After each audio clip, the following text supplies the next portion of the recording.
ஆடியில காத்தடிச்சா ஐப்பசியில் மழையடிக்கும் ஆறு குளம் ஊத்தெடுக்கும் அன்பு மகனே நாலு திசை திறந்திருக்கு நடக்கிற தெம்பிருக்கு முன்னேறி எட்டு வையடா முத்து மகனே ரசம்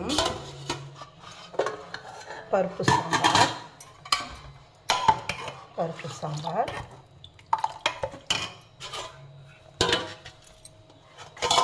பீட்ரூட் கேரட் பொரியல். இன்றைக்கி இதுதான் சமையல். உங்கள் வீட்டில் என்ன சமையல்னு கமெண்ட்டில் சொல்லுங்கள். இன்றைக்கி பிறந்த நாள் திருமண நாள் கொண்டாடும் அனைவரும் நீடோடி வாழணும்னு வாழ்த்துறாங்க. யாருக்கெல்லாம் முருங்கைக்கீரை குழம்பு பிடிக்கும் கமெண்டில் சொல்லுங்கள்.